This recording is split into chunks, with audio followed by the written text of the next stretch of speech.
주시는 하나님 말씀은 신약의 마태복음 9장입니다.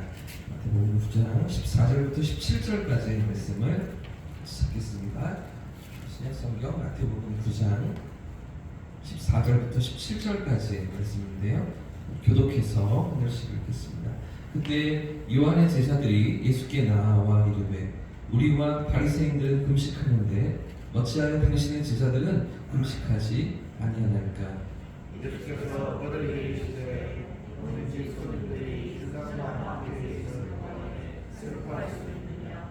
그러나 신랑을 빼앗길 날이 이르니 그때 금식할 것이니라. 생대 조각을 낡은 옷에 붙이는 자가 없나니 이는 기운 것이 그 옷을 당기어 헤어짐이 더하게 되며 새 포도주를 낡은 손대에 넣지 아니하니 그렇게 하면 내가 굳어져 포도도 쏟아지고 우리도 버리게 되리라. 새 포도주는 새 부대에 넣어야 둘이 다 도전되느니라. 할렐루야. 이번 한 주도 하나님의 은혜가 우리 삶을 붙드실 줄 믿습니다. 오늘 말씀은 그때라는 표현으로 시작하고 있죠. 지난주 저희가 금요일 날 살펴봤던 것처럼 예수께서 마태를 제자로 부르시고요. 마태의 집에 들어가셔서 이 세리들과 마태의 동료들과 다른 또 여타의 죄인들과 함께 식사를 나누시고 교제를 나누고 계실 때 그때 벌어진 사건이라고 오늘 본문은 우리에게 말하고 있습니다. 그때 벌어진 사건, 지난주에 있었던 사건이 무엇입니까? 이전 장면은 왜 예수께서 죄인들과 함께 식사를 나누십니까? 왜 죄인들의 장에 선지자라고 불려지는, 랍비라고 불려지는 예수께서 그 자리에 들어가 계시는가? 왜 그들을 물리치지 않으시는가? 이런 질문을 하고 있었잖아요. 그래서 13절 마지막에 있는 것처럼 그때 예수님의 대답이 무엇이었습니까? 나는 의인을 부르러 온 것이 아니요 죄인을 부르러 왔다 하시면서 이 세상에 의인도 있고 죄인도 있는데 그 중에 죄인을 부르러 왔다 이렇게 말씀하셨죠? 아닙니다. 모두가 다 죄인인데 죄가 없는 사람이 아무도 없고 모두 다 죄의 그 본질상 진노의 자녀로 죄의 심판 가운데 들어가 있는 모든 인생들인데 그런 가운데 내가 죄인인 것을 깨닫고 그 죄의 문제를 안고서 하나님 앞에 나오는 그런 인생들을 부르시기 위해 오셨다. 그런 말씀들을 하시면서 대답하시는 그런 대목을 우리가 지난주에 살펴보았습니다. 자, 그리고 같은 장면에서 오늘 본문의 상황이 이어지고 있습니다. 이때 세례 요한의 제자들이 찾아와서 예수님께 질문을 던집니다. 14절 말씀인데요. 14절 같이 한번 더 읽어보겠습니다. 시작. 그때 요한의 제자들이 예수께 나와 이르되 우리와 바리새인들은 금식하는데 어찌하여 당신의 제자들은 금식하지 않는가? 예수님 당시에 2000년 전 그 당시의 금식은 유대인들의 종교 생활 가운데 3대 의무로 지켜지던 아주 중요한 그런 삶의 전통이었습니다. 3대 의무가 무엇이냐면 기도 생활, 그리고 구제 생활, 마지막 세 번째가 오늘 본문에 등장하는 금식이었던 것이죠. 기도와 구제와 금식 이 세 가지가 경건한 사람이라면, 경건한 하나님의 백성이라면 잘 지켜야 하는 그런 삶의 모습이라고 생각했던 것입니다. 그런 가운데 바리새인들은 요일을 정해서 금식을 했었습니다. 일주일에 2번, 월요일과 목요일. 오늘 이제 금식하셔야 됩니다. 하루 종일 금식하시면서 경건하게 사셔야 됩니다. 이렇게 경건을 아주 이렇게 중요하게 여기면서 그 가운데 금식이라는 영역을 따로 떼어서 요일을 정해놓고 지킬 정도로 이렇게 바리새인들이 지켰고요. 또 일반화되어 있다. 그러니까 바리새인들이 아니어도 종교 지도자들이 아니어도 그 경건을 따르기 위해서 조금 일반 백성들도 이렇게 좀 흉내를 내는 그런 요일이 월요일. 약속을 잡아도 월요일날 만나지 않는 거죠. 목요일. 뭐 이런 상황 가운데 있었던 것입니다. 엄격하게 금식을 지키는 바리새인들, 그것을 따르려고 하는 일반 백성들. 그런 가운데 일반화가 되어 있던 게 이 금식이라는 것이죠. 자, 그런데 지금 보니까 예수님과 그 제자들은 어떤 겁니까? 이걸 지키지 않습니다. 월요일인데도 아무렇지도 않게 식사를 나누고 모임을 갖고 즐거워하고 금식해야 되는 날인데 그런 모습이 전혀 보여지지가 않는 거죠. 이런 모습들을 보면서 지금 세례 요한의 제자들이 예수님께 찾아와서 질문을 던지고 있는 것인데, 아마 세례 요한의 제자들도 이 금식을 엄격하게 지켰던 것 같죠. 그런 분위기 속에 있는 것 같죠. 세례 요한도 오실 메시아를 기다리면서 하나님 나라를 고대하면서 금식하고 기도했던 그런 선지자 아니었겠습니까? 근데 그런 제자들이, 그 세례 요한의 제자들이 예수님의 제자들을 보니까 좀 이상한 거예요. 예수님은 금식하지 않으시는 거죠. 제자들에게도 금식을 가르치지 않으시는 것 같은 거죠. 그래서 이렇게 질문하고 있는 겁니다. 우리와 바리새인들은 다 금식하는데 어찌하여 당신의 제자들은 금식하지 않습니까? 이런 질문에 대해서 예수님의 지금 대답이 무엇입니까? 짧은 오늘 본문이지만 세 가지 비유를 들어서, 세 가지 예를 들어서 예수님이 다 대답해주고 계십니다. 첫 번째는 혼인집 비유를 들어서 말씀하시고요. 두 번째는 생배 옷감 조각을 들어서 말씀하시고요. 그러니까 그 세 번째는요, 또 새 포도주, 새 부대를 예를 들어서 예수님 말씀하고 계시는데요. 먼저 15절 말씀입니다. 15절도 같이 읽어보겠습니다. 시작. 예수께서 그들에게 이르시되 혼인집 손님들이 신랑과 함께 있을 동안에 슬퍼할 수 있으냐? 그러나 신랑을 빼앗길 날이 이르리니 그때에는 금식할 것이니라. 아멘. 여러분, 예수님의 첫 번째 대답이 무엇입니까? 지금 어떤 말씀을 하고 계시는 것입니까? 지금은 금식할 때가 아니라는 것이죠. 너희가 지금 때를 분간하지 못하고 있다는 것입니다. 그 말씀을 하시는 것입니다.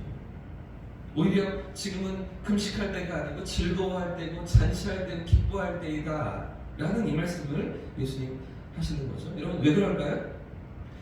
하나님 나라가 시작되었기 때문에, 구주께서 오심으로 이 땅 가운데 하나님의 약속이 성취되어지고 하나님이 구약의 모든 예언과 약속의 말씀을 통해서 그들 가운데 그렇게 말씀하셨던 그 나라가 지금 시작되었고 이루어지고 있기 때문이죠. 예수님 당신이 오심으로 하나님의 그 모든 언약이 성취되고 있는 그 현장에 너희가 서 있는데 너희가 그걸 깨닫지 못하는 거예요. 지금 때가 어느 때인지 분간하지 못하고 있다. 지금은 슬퍼할 때가 아니다. 금식할 때가 아니다. 오히려 잔치하고 즐거워할 때이다 라고 예수님 말씀하고 계시는 것이죠. 여러분, 아무리 당시에 경건한 유대인들, 바리새인이라고 할지라도 집안에 이 잔치가 있는데, 혼인 잔치가 있는데 금식을 했겠습니까? 결혼식을 막 일주일 동안 그들의 문화는 뭐 2주씩, 일주일씩 이렇게 잔치를 벌이는 그런 문화인데요. 그런 가운데 월요일날 금식일이라고, 목요일날 금식일이라고 금식을 했겠습니까? 아무리 경건한 유대인이라 할지라도, 바리새인이라 할지라도 잔치날은 먹고 즐기는 거죠. 그 잔치를 누리는 게 그게 삶의 모습이잖아요. 그 얘기를 하시는 거예요. 지금 너희가 기뻐할 때이다. 슬퍼할 때가 아니다. 웃어야 할 때이지 울어야 할 때가 아니다 라고 예수님 말씀하고 계시는 것입니다. 그 나라를 바라보지 못하는, 그 영적인 세계를 깨닫지 못하는 그 유대인들 가운데, 세례요한의 제자들 가운데 하나님 나라가 임하고 있음을, 시작되고 있음을 말씀하시는 예수님의 대답인 것이죠. 그런가 하면 두 번째 예수님의 비유가 무엇입니까? 16절 말씀도 같이 읽어보겠습니다. 시작. 생배 조각을 낡은 옷에 붙이는 자가 없나니 이는 비운 것이 그 옷을 당겨 헤어짐이 더하게 되며. 이건 또 무슨 말씀입니까? 이 새 옷감과 낡은 옷감을 섞어서 옷을 짓는 사람이 없다라는 것이죠. 왜 그럴까요? 보기도 싫죠. 뿐만 아니라 금세 헤어지고 입을 수가 없게 되기 때문입니다. 그렇기 때문에 새 옷을 만들 때 어떻게 만듭니까? 옛 것은 버리죠. 그리고 새로운 옷감으로 만들어야 하겠죠.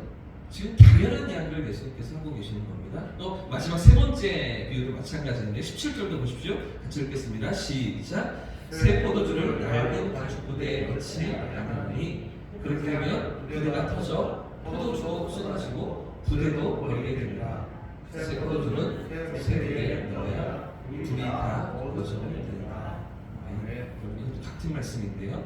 당시 포도주는 이 가죽 부대에 담아서 보관을 했다고 합니다. 그런데 이제 새 포도주를 담그면 여러분 어떻게 되시죠? 집에서 이 포도주를 담가 보실 때 어떤 일이 생깁니다. 이 포도주 안에 있던 당 성분이 효모로 바뀌면서 발효가 일어나잖아요. 부글부글 끓기 시작하죠. 어떻게 됩니까? 부풀어 오르기도 하고 부피가 팽창하는 이게 이제 가스가 생기고 알코올 성분이 생기는 게 그런 게 발효가 되는 거잖아요. 그래서 새로운 당근 포도주를 가죽 부대에 담아 보관할 때 새로운 부대에 담아야 했던 겁니다. 그래야 이 가죽 부대가 신축성이 있어서 늘어나기도 하고 잘 보존할 수 있는 포도주를 잘 보존할 수 있는 그런 부대가 되는 건데, 하지만 반대로 낡은 가죽 부대를 쓰면 어떻게 됩니까? 이 가죽 부대는 오래되어서 이미 다 늘어날 대로 다 늘어나 있는 거죠. 근데 그 공간 안에 이 포도주가 쌓이면서 이미 꽉 차버린다면 더 이상 늘어날 공간이 없는 거잖아요. 더 이상 이게 팽창하는 것을 견딜 수가 없는 거죠. 이 포도주가 부풀어 오를 때에 견디지 못하고 터지고 마는 이 사건은, 이런 상황들을 예수님께서 비유를 들어서 말씀하고 계시는 거죠. 여러분, 지금 이게 무슨 이야기입니까? 생배 조각, 낡은 옷감, 새 부대, 낡은 부대. 지금 예수님께서 어떤 말씀들을 하고 계시는 것입니까? 새 옷감과 새 부대는 이제 예수님께서 새롭게 시작하고 계시는 하나님 나라예요. 예수님의 가르침을 가르치는 것입니다. 자, 그런가 하면 낡은 옷감과 낡은 부대는 무엇입니까? 구약의 옛 율법, 옛 관습, 옛 전통을 말씀하시는 것인데요. 그러니까 여러분, 어떤 말씀일까요? 지금 너희 앞에 새로운 시대가 열려있다는 것이죠.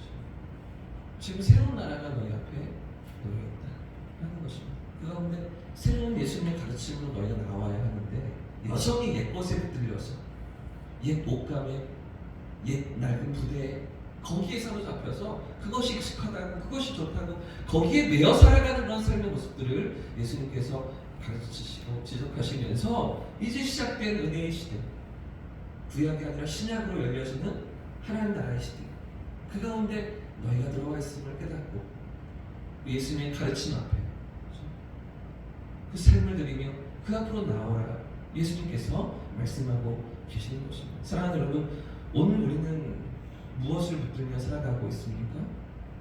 예수님을 찾아온 이 세례 요한과 바리새인들처럼 율법과 자기 의를 붙들고 살아가는 시대가 아닌 것이죠. 지금 우리가 살아가는 시대는 예수님의 은혜, 대속의 은혜, 십자가의 사랑, 그 은혜로 살아가는 시대입니다. 그런데도 불구하고 우리의 문제는 무엇입니까? 여전히 내 의가, 내 공로가, 내 행함이, 내 자격이 어떻게든 나의 힘으로 하나님 앞에 나아가 보려고 하는 그런 삶의 모습일 때가 우리에게도 있다는 것이죠.